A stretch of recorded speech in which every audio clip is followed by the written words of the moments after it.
मनीष गर्ग, नई दिल्ली। वीर बाल दिवस पर शुक्रवार को 20 बच्चों को प्रधानमंत्री राष्ट्रीय बाल पुरस्कार से सम्मानित किया गया। यह अवार्ड राष्ट्रपति द्रौपदी मुर्मू ने दिए। अलग अलग क्षेत्र में बेहतरीन और बहादुरी के कामों की वजह से इन बच्चों को 18 राज्यों और केंद्र शासित प्रदेशों से चुना गया। 14 साल के क्रिकेटर वैभव सूर्यवंशी भी इनमें शामिल हैं। आज दिल्ली आने की वजह से वे विजय हजारे टूर्नामेंट में मणिपुर के खिलाफ मैच नहीं खेल रहे हैं। 20 बच्चों में से 2 बच्चों को मरणोपरांत पुरस्कार दिया गया। तमिलनाडु की ब्योमा और बिहार के कमलेश कुमार का पुरस्कार उनके माता पिता ने लिया। पीएम मोदी ने भी विजेता बच्चों से मुलाकात की। इसके बाद उन्होंने बच्चों को संबोधित किया। उन्होंने कहा कि जैन जी और जैन अल्फा ही हमें विकसित भारत के लक्ष्य तक ले जाएंगे। वीर बाल दिवस गुरु गोविंद सिंह के 4 बेटों की शहादत के सम्मान में मनाते हैं। गुरु गोविंद सिंह के 3 पत्नियों से 4 बेटे थे, जिनका नाम अजीत, जुझार, जोरावर और फतेह था। इन्हें साहिबजादे भी कहा जाता है। 26 दिसंबर 1705 को चारों बेटों की मुगल सेना ने हत्या कर दी थी। उनकी शहादत का सम्मान करने के लिए पीएम मोदी ने 2022 में 26 दिसंबर को वीर बाल दिवस मनाने की घोषणा की थी।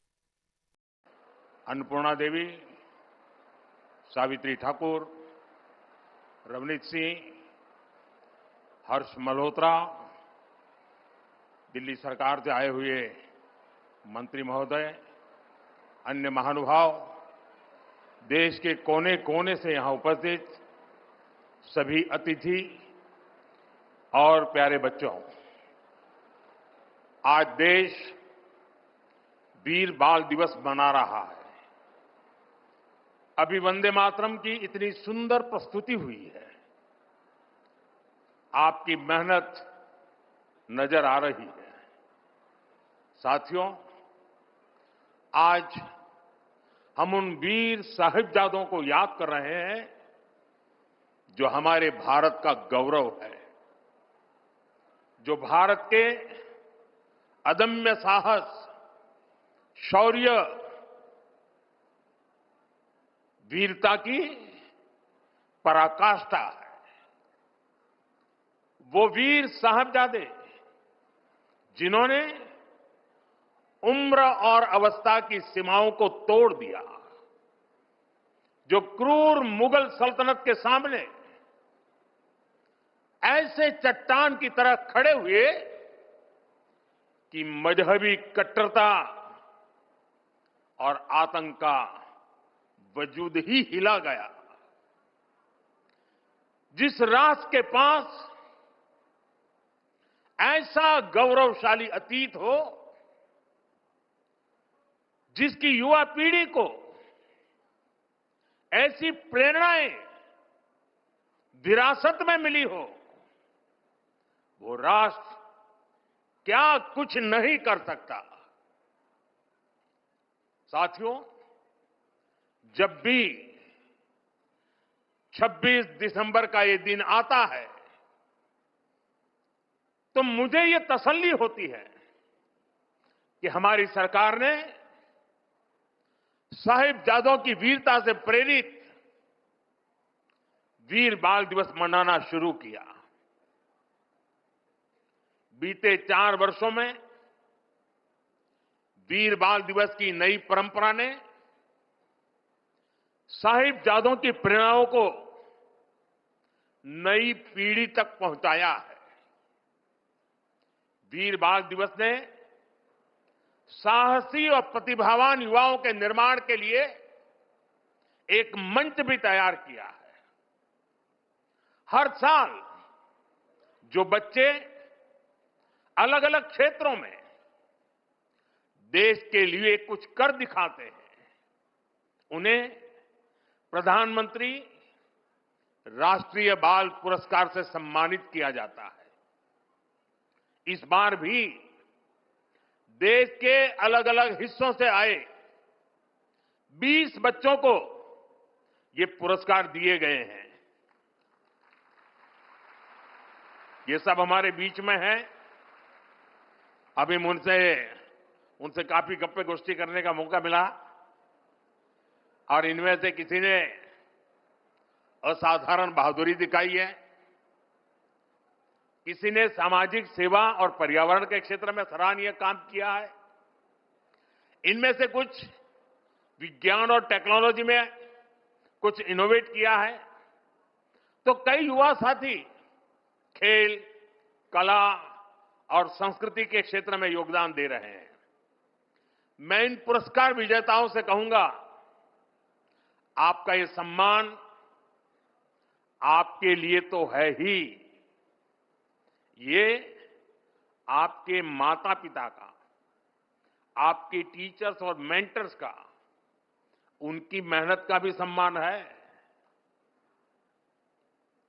मैं पुरस्कार विजेताओं को और उनके परिवारजनों को उज्जवल भविष्य के लिए अनेक अनेक शुभकामनाएं देता हूं। साथियों, वीर बाल दिवस का ये दिन भावना और श्रद्धा से भरा दिन है। साहिबजादा अजीत सिंह जी, साहिबजादा जुझार सिंह जी, साहिबजादा जोरावर सिंह जी और साहिबजादा फतेह सिंह जी, छोटी सी उम्र में इन्हें उस समय की सबसे बड़ी सत्ता से टकराना पड़ा। वो लड़ाई भारत के मूल विचारों और मजहबी कट्टरता के बीच थी। वो लड़ाई सत्य बनाम असत्य की थी। उस लड़ाई के एक और दशम गुरु श्री गुरु गोविंद सिंह जी थे। दूसरी ओर क्रूर औरंगजेब की हुकूमत थी। हमारे साहिबजादे उस समय उम्र में छोटे ही थे, लेकिन औरंगजेब को, उसकी क्रूरता को, इससे कोई फर्क नहीं पड़ता। वो जानता था, उसे अगर भारत के लोगों को डराकर उनका धर्मांतरण कराना है, तो इसके लिए उसे हिंदुस्तानियों का मनोबल तोड़ना होगा।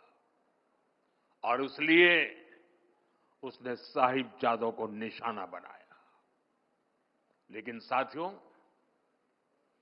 औरंगजेब और उसके सिपह सालार भूल गए थे, हमारे गुरु कोई साधारण मनुष्य नहीं थे। वो तप त्याग का साक्षात अवतार थे। वीर साहिबजादों को वही विरासत उनसे मिली थी। इसलिए भले ही पूरी मुगलिया बादशाहत पीछे लग गई, लेकिन वे चारों में से एक भी साहिबजादे को डिगा नहीं पाए। साहिबजादा अजीत सिंह जी के शब्द आज भी उनके हौसले की कहानी कहते हैं।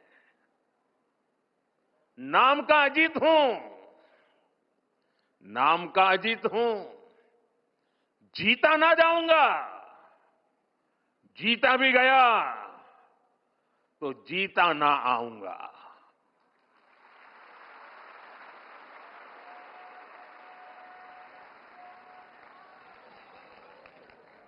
साथियों, कुछ दिन पूर्व ही हमने श्री गुरु तेग बहादुर जी को उनके 350वें बलिदान दिवस पर याद किया। उस दिन कुरुक्षेत्र में एक विशेष कार्यक्रम भी हुआ था।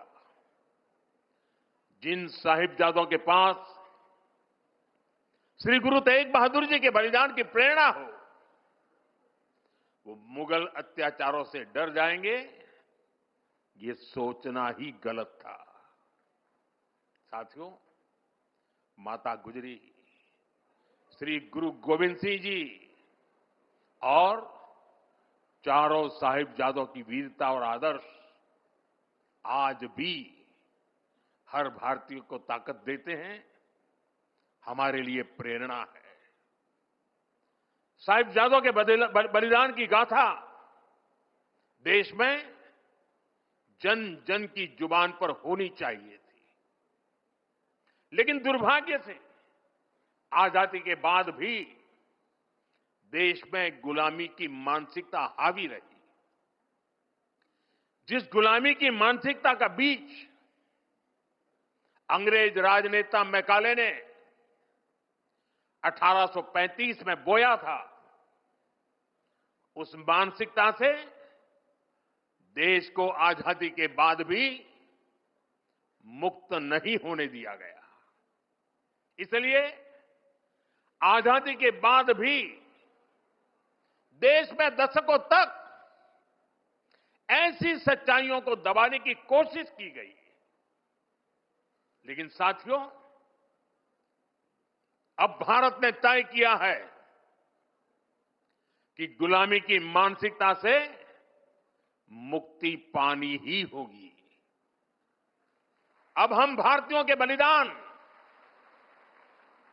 हमारे शौर्य की स्मृतियां दबेगी नहीं।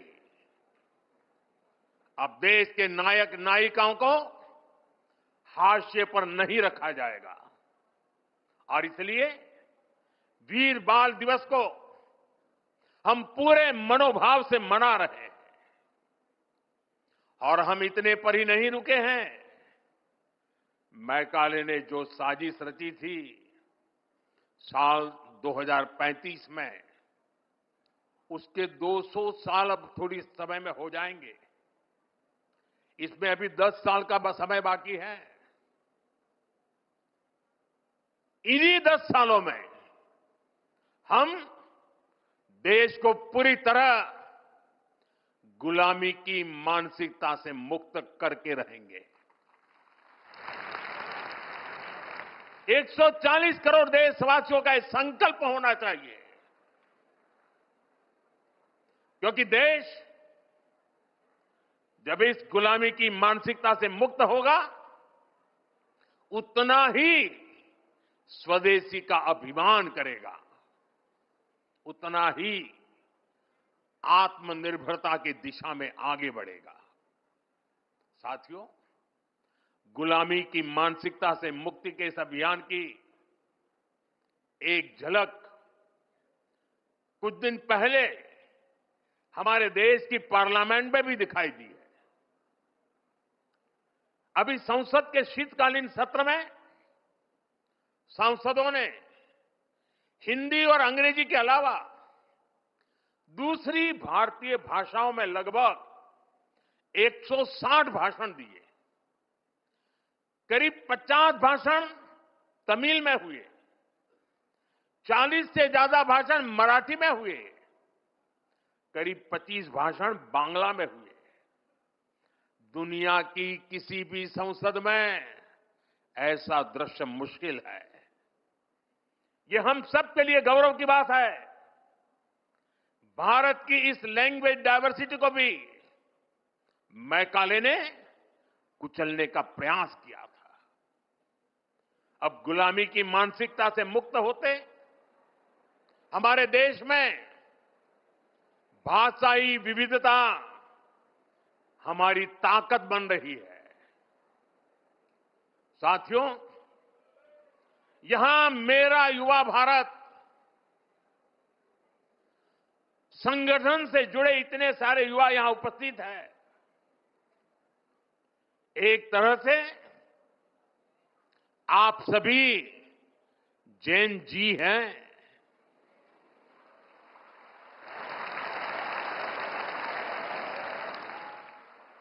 जैन अल्फा भी है।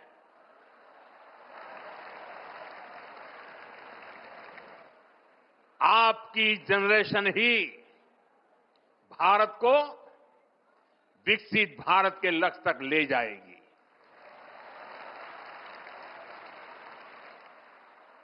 मैं जैन जी की योग्यता, आपका आत्मविश्वास देखता हूं, समझता हूं और इसलिए आप पर बहुत भरोसा करता हूं।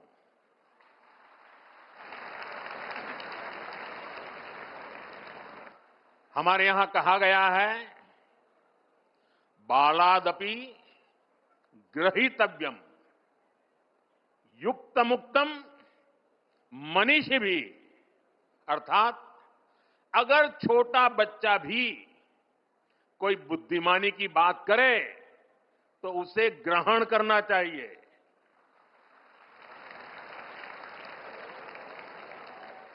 यानी उम्र से कोई छोटा नहीं होता और कोई बड़ा भी नहीं होता। आप बड़े बनते हैं अपने कामों और उपलब्धियों से।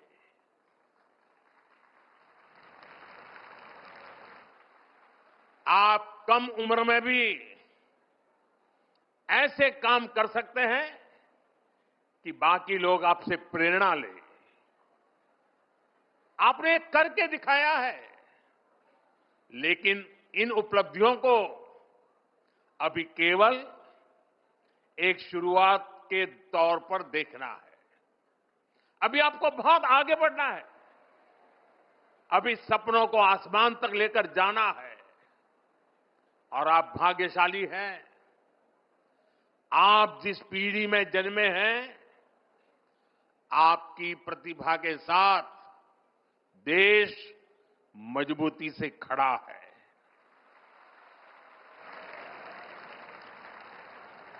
पहले युवा सपने देखने से भी डरते थे, क्योंकि पुरानी व्यवस्थाओं में यह माहौल बन गया था कि कुछ अच्छा हो ही नहीं सकता। चारों तरफ निराशा निराशा के वातावरण बना दिया गया था। लोगों को यहां तक लगने लगा कि भाई मेहनत करके क्या फायदा है। लेकिन आज देश टैलेंट को, प्रतिभा को खोजता है, उन्हें मंच देता है। उनके सपनों के साथ 140 करोड़ देशवासियों की ताकत लग जाती है। डिजिटल इंडिया की सफलता के कारण आपके पास इंटरनेट की ताकत है, आपके पास सीखने के संसाधन है। जो साइंस, टेक और स्टार्टअप वर्ल्ड में जाना चाहते हैं, उनके लिए स्टार्टअप इंडिया जैसे मिशन है। जो स्पोर्ट्स में आगे बढ़ रहे हैं, उनके लिए खेलो इंडिया मिशन है। अभी 2 ही दिन पहले मैंने सांसद खेल महोत्सव में भी हिस्सा लिया। ऐसे तमाम मंच आपको आगे बढ़ाने के लिए हैं। आपको बस फोकस रहना है। और इसके लिए जरूरी है कि आप शॉर्ट टर्म पॉपुलैरिटी की चमक दमक में न फंसें। ये तब होगा जब आपकी सोच स्पष्ट होगी, जब आपके सिद्धांत स्पष्ट होंगे। और इसलिए आपको अपने आदर्शों से सीखना है, देश की महान विभूतियों से सीखना है। आपको अपनी सफलता को केवल अपने तक सीमित नहीं मानना है। आपका लक्ष्य होना चाहिए, आपकी सफलता देश की सफलता बननी चाहिए।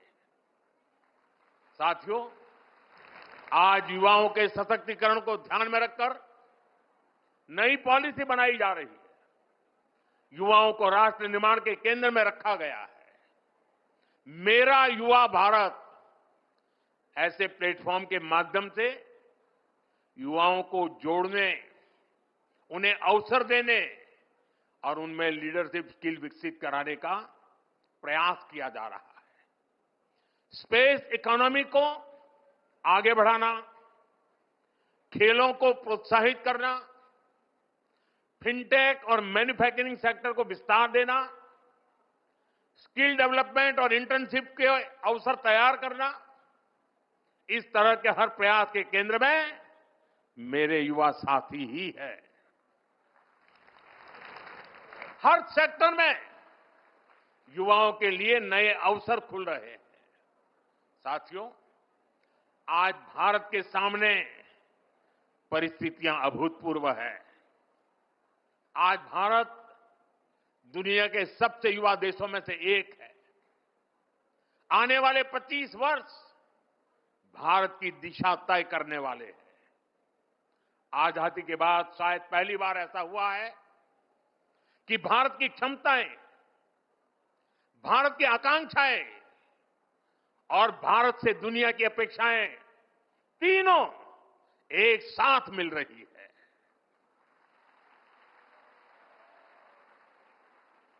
आज का युवा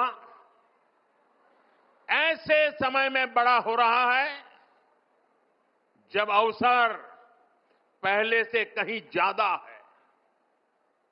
हम भारत के युवाओं की प्रतिभा, आत्मविश्वास और नेतृत्व क्षमता को बेहतर मौके देने के लिए प्रतिबद्ध है। मेरे युवा साथियों, विकसित भारत की मजबूत नींव के लिए भारत की एजुकेशन पॉलिसी में अभी अहम रिफॉर्म्स किए गए हैं। नई राष्ट्रीय शिक्षा नीति का फोकस 21वीं सदी में लर्निंग के नए तौर तरीकों पर है। आज फोकस प्रैक्टिकल लर्निंग पर है। बच्चों में रटने के बजाय सोचने की आदत विकसित हो, उनमें सवाल पूछने का साहस और समाधान खोजने की क्षमता आए। पहली बार इस दिशा में सार्थक प्रयास हो रहे हैं।